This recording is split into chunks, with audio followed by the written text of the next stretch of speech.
আসসালামু আলাইকুম সবাইকে। আশা করি আপনারা সবাই ভালো আছেন। আজকের ভিডিওতে আমি একটি জিটপ্যাক কম্পোজ নতুন প্রজেক্ট কিভাবে তৈরি করতে হয় সেটা দেখাবো। আর আমাদেরকে জিটপ্যাক কম্পোজ আর নতুন প্রজেক্ট তৈরি করতে হলে অবশ্যই অ্যান্ড্রয়েড স্টুডিও লাগবে। তো শুরুতেই বলে নিই আসলে অ্যান্ড্রয়েড স্টুডিও কি। অ্যান্ড্রয়েড স্টুডিও হচ্ছে গুগলের অফিসিয়াল আইডি, মানে ইন্টিগ্রেটেড ডেভেলপমেন্ট এনভায়রনমেন্ট, যেটা মূলত অ্যান্ড্রয়েড অ্যাপ ডেভেলপমেন্টের জন্য তৈরি। জিটপ্যাক কম্পোজ যেহেতু অ্যান্ড্রয়েডের নতুন ইউআই টুল কিট, তাই এটি ব্যবহার করতে হলে আমাদের অ্যান্ড্রয়েড স্টুডিও লাগবেই। এখন কথা হচ্ছে অ্যান্ড্রয়েড স্টুডিও আমরা কিভাবে ডাউনলোড করব। তো আমাদেরকে অ্যান্ড্রয়েড স্টুডিও ডাউনলোড করতে হলে আমাদেরকে আমাদের পিসির আমার অপারেটিং সিস্টেমের যে কোনো একটি ব্রাউজার ওপেন করতে হবে। যেহেতু আমি ম্যাকওএস ব্যবহার করছি, তাই আমি সাফারি ব্রাউজার ওপেন করলাম। এখান থেকে আমি গুগলে লিখেছি অ্যান্ড্রয়েড স্টুডিও, তারপর সার্চ দিয়েছি। তো প্রথম লিঙ্কে আপনারা অ্যান্ড্রয়েড স্টুডিও এর অফিসিয়াল ওয়েবসাইটটি পেয়ে যাবেন। আর অবশ্যই আপনারা দেখবেন developer.android.com, এটা হচ্ছে অফিসিয়াল লিঙ্ক।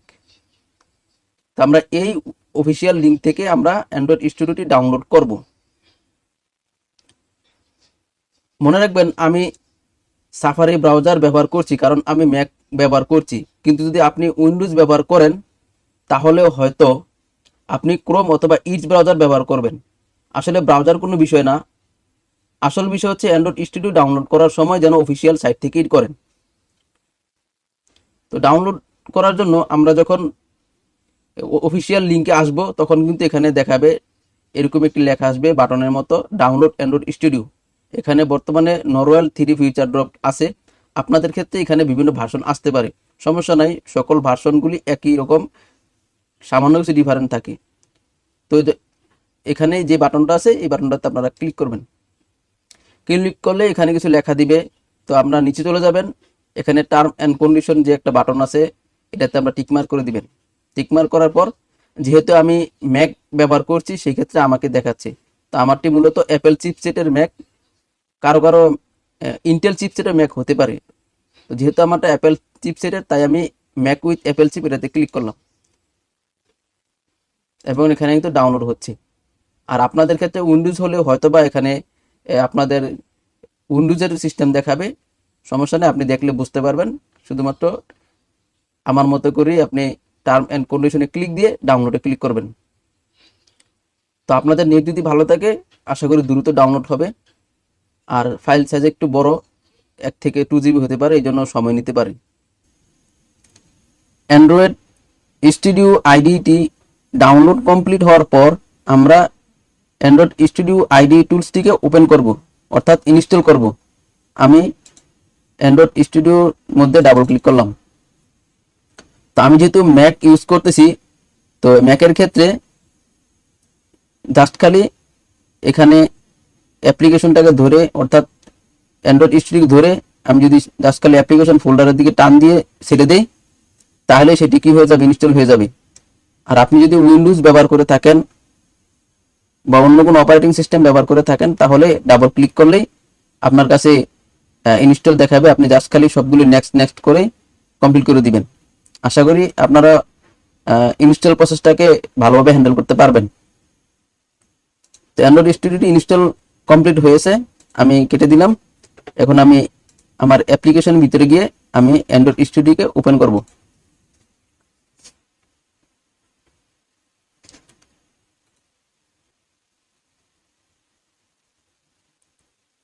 তো অ্যান্ড্রয়েড স্টুডিও ওপেন হওয়ার পর আমি এখানে নেক্সট করে দিব, সবগুলিকে নেক্সট করে দিবে বাই ডিফল্ট যা আছে সবগুলোকে। হ্যাঁ, এখানে অবশ্যই দেখবেন যে এখানে আমি হাইড করলাম, এখানে দুইটা অপশন, উপরেটা হচ্ছে অ্যান্ড্রয়েড এসডিকে লাইসেন্স আর নিচেটা হচ্ছে Android SDK arm DBT licence. তো আমি এখানেও টিকমার্ক দিব নিচেটা, তারপর উপরেটা তো টিকমার্ক দিব। দুইটাতে টিকমার্ক দেওয়ার পর এখানে নেক্সট বাটনটা অ্যাক্টিভ হবে। তো আমি এখানে নেক্সটে ক্লিক করলাম। এখানে কিছু প্রথম অবস্থায় যেহেতু আমরা এটাকে ইনস্টল করেছি, তো প্রথম অবস্থায় ভালো ফাইল এখানে নামবে। তো অবশ্যই আপনি যদি মোবাইল ডাটা ব্যবহার করে থাকেন পর্যাপ্ত মোবাইল ডাটা রাখবেন, আর যদি ওয়াইফাই থাকে তাহলে ভালো কথা, সমস্যা নেই, একটু সময় নিয়ে এটা হবে। এখানে ডিটেলসে ক্লিক করলে দেখাবে কি কি ডাউনলোড হচ্ছে। তো আমরা অপেক্ষা করব সবকিছু ডাউনলোড হওয়ার পর। তো এখন সব ফাইল ডাউনলোড করা শেষ হয়েছে। এখানে সবগুলি সিরিয়াল আকারে দেখাচ্ছে কি কি ডাউনলোড হয়েছে। তো ডাউনলোড সব কমপ্লিট হওয়ার পর এখানে ফিনিশ বাটনটা আমাদের সামনে অ্যাক্টিভ আছে। আমরা এখন এই ফিনিশ বাটনটাতে ক্লিক করব। তো ক্লিক করার পর কিন্তু আমাদের অ্যান্ড্রয়েড স্টুডিওটি প্রপারলি ভাবে ইনস্টল হয়েছে। এখন আমরা একটি নতুন প্রজেক্ট নিব, জিটপ্যাক কম্পোজার। আর জিটপ্যাক কম্পোজার নতুন প্রজেক্ট নেওয়ার পূর্বে আমি আপনাদের কাছে ছোট একটি টিপস শেয়ার করতেছি, যেটা আমি সবসময় ব্যবহার করি। সেটা হচ্ছে যে আমরা যখন নিউ প্রজেক্ট তৈরি করতে যাই তখন আমাদের লোকেশন দেয় যে আমরা কোন লোকেশনে আমাদের ফাইলটি রাখবো। তো যেহেতু আমরা অপারেটিং সিস্টেম ব্যবহার করি, বিভিন্ন অপারেটিং সিস্টেম কোনো ক্রমে ভুলবশত দেখা গেল কোনো মিসম্যাচ হয়ে গেল, আমার পিসিটা অথবা আমার ম্যাকওএসটা রিসেট হয়ে গেল, তখন কিন্তু বাই ডিফল্ট সি ড্রাইভ যেখানে অপারেটিং সিস্টেমটা আছে এটা বাই ডিফল্ট কিন্তু কি হয়ে যায়, মানে রিসেট হয়ে যায়। যার কারণে দেখা গেল কি যে আমাদের ফাইলগুলো হারিয়ে যায়।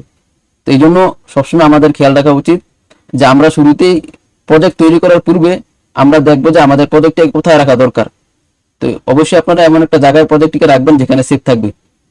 তো যেহেতু আমি ডেমো পারপাস দেখানোর স্বার্থে, টিউটোরিয়ালের স্বার্থে আমি তৈরি করতেছি, এই জন্য আমি ডেস্কটপে একটি ফোল্ডার রাখলাম।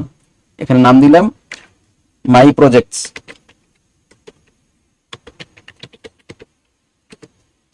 এখন আমি এই ফোল্ডারের মধ্যে আমার প্রজেক্টগুলি সেভ করব। এখানে আমি এখন নিউ প্রজেক্টে ক্লিক করলাম। এখানে অনেকগুলি টেমপ্লেট আছে, তো আমরা নিব এমটি অ্যাক্টিভিটি। এটা হচ্ছে জিটপ্যাক কম্পোজার লোগো দেওয়া আছে, তো এটাতে আমরা ক্লিক করব। তারপর নেক্সটে যাব। নেক্সটে যাওয়ার পর এখানে কিন্তু প্রথম অপশন কি, নেম, নাম কি হবে। তো অবশ্যই আমরা আমাদের অ্যাপসের নাম দিব। আপনার যেটা ভালো লাগে, আপনি কি টাইপের অ্যাপ বানাতে চান, অবশ্যই তো আপনার অ্যাপসের নাম থাকবে, আপনি সেই নামটা দিবেন। তো আমি এখানে আমি যেহেতু প্রথম প্রজেক্ট নিতেছি, তাহলে আমি প্রথম ফার্স্ট কম্পোজ নামে একটা প্রজেক্ট নেই।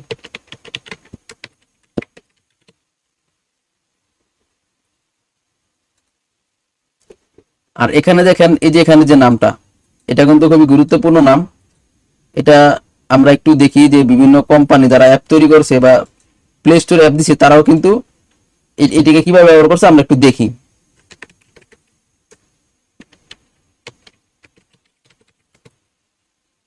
এখন আমরা প্লে স্টোর আসলাম।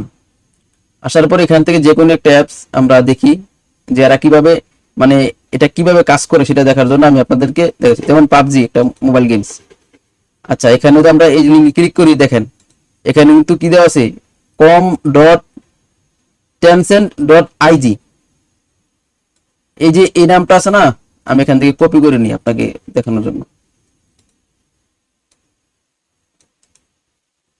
এখানে আমি এটাকে পেস্ট করলাম।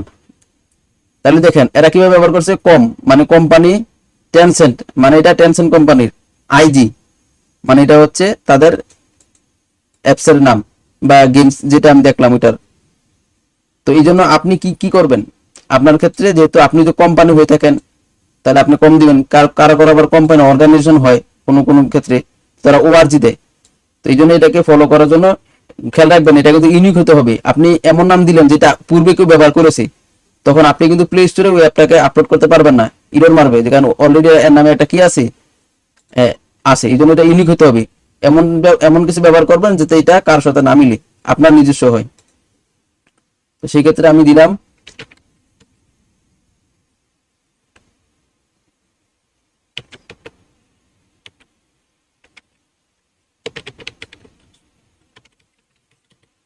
তো সেক্ষেত্রে আমি কি করলাম, মানে কোম্পানি, SAS মানে সৈয়দ আহমদ সুগির, আর ডট ফার্স্ট কম্পোজ অ্যাপসের নাম।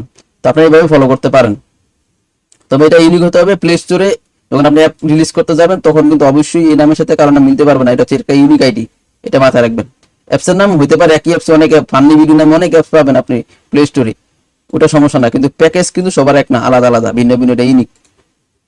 আর গুরুত্বপূর্ণ যে সেভ লোকেশন, আমি পূর্বে আলোচনা করেছি প্রজেক্ট নেওয়ার পূর্বে, যে আপনি যদি এভাবে দেন এটা এমন একটা জায়গায় সেভ হবে যেটা আপনি খুঁজে পেতেও কষ্ট হবে। আবার বাইসে আমার পিসি যদি কোনো ক্রমে রিসেট হয়ে যায় তখন কিন্তু আমার এই ফাইলগুলো হারিয়ে যাবে। এই জন্য আমরা একটা সেভ জায়গার মধ্যে প্রজেক্টটা সেভ করব। তো আমি ডেস্কটপের মধ্যে মাই প্রজেক্ট নামে একটা ফোল্ডার নিয়েছি, সেই ফোল্ডার আমি সেভ করলাম। তাহলে আমাদের সবকিছু ওকে আছে। এখন হচ্ছে এটা হচ্ছে যে মিনিমাম ভার্সন, মানে আমরা কতটুকু ভার্সন পর্যন্ত দিতে চাই। তো যে বাই ডিফল্ট 7টাই থাকে, এটাই থাকুক, কারণ এটা ব্যবহার করলে 98% মানে প্লাস ডিভাইস বর্তমানে আছে অ্যাক্টিভ, তার এটা আমরা চলবে। তো আপনি চাইলে একটু বাড়িয়ে দিতে পারেন, বাই ডিফল্ট রাখলাম। আর এখানে কটলিন আপনি গ্রোভি দিতে পারেন, আমি কটলিনটা দেখলাম রিকমেন্ডেড, এটাই থাকুক। এবার আমি ফিনিশে ক্লিক করলাম।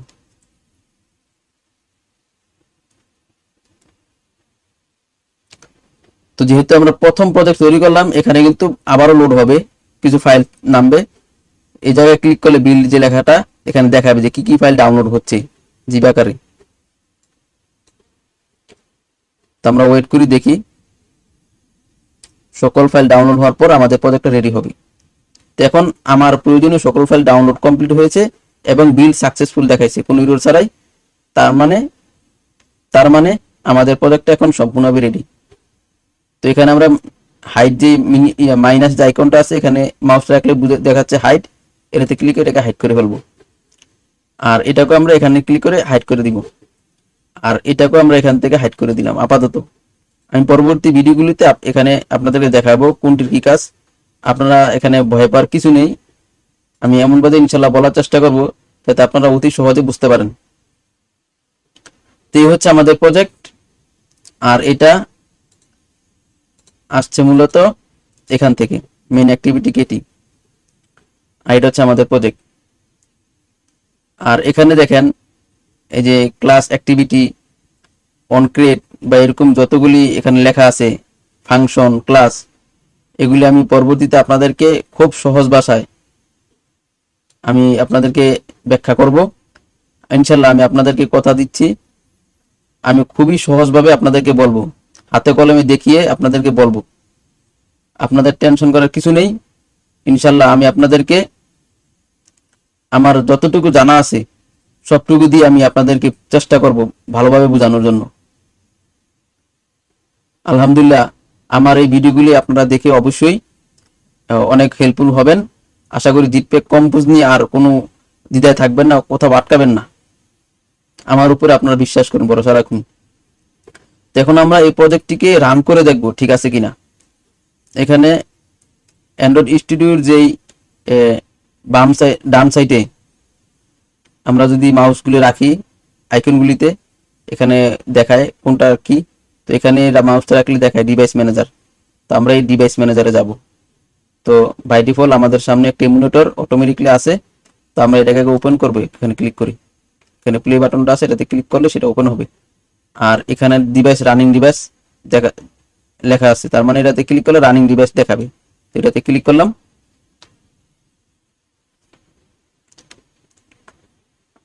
আমাদের এমুলেটরটা এখন রান হচ্ছে, চালু হচ্ছে।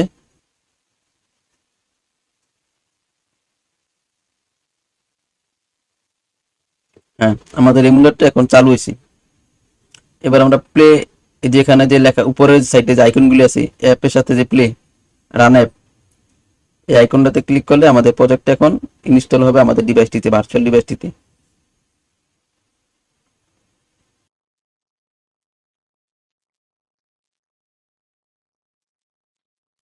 এখানে ইনস্টল সাকসেসফুলি ফিনিশড, তার মানে আমাদের অ্যাপটা এখন ইনস্টল হয়েছে। আর এখানে হ্যালো অ্যান্ড্রয়েড আসছে।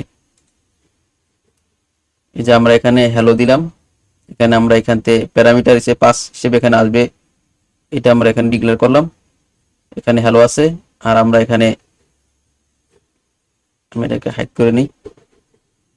এই যে আমরা এখানে এই যে গ্রিটিং যে ফাংশনটা এখানে আমরা আমাদের মেইন ফাংশনের মধ্যে ডিক্লেয়ার করেছিলাম, এখানে অ্যান্ড্রয়েড লিখে দিয়েছিলাম, এটা এখান দিয়ে এখানে এসে এখানে রিপ্লেস হয়েছে। আর হ্যালোর সাথে এটা মিলে হয়েছে, তাহলে দুইটা মিলে হয়েছে হ্যালো অ্যান্ড্রয়েড। এই সবগুলি নিয়ে আমি বিস্তারিত আপনাদেরকে এক্সপ্লেন করবো ইনশাল্লাহ। আমার যতটুকু জানা আছে আমি আপনাদেরকে ততটুকু দিয়ে আমি সহজ ভাষায় আপনাদের সামনে উপস্থাপন করার চেষ্টা করব। ইনশাল্লাহ আপনারা বুঝতে পারবেন, বুঝতে সক্ষম হবেন। তাহলে আজকে আমরা কি দেখলাম, কিভাবে আমরা আমাদের ডিভাইসের মধ্যে আমাদের পিসিতে অ্যান্ড্রয়েড স্টুডিও ডাউনলোড করব এবং ডাউনলোড করার পর এটাকে কিভাবে প্রপারলি ইনস্টল করব। তারপর একটি প্রজেক্ট নিলাম জিটপ্যাক কম্পোজার এবং সেই প্রজেক্টটিকে রান করে এমুলেটরে দেখলাম।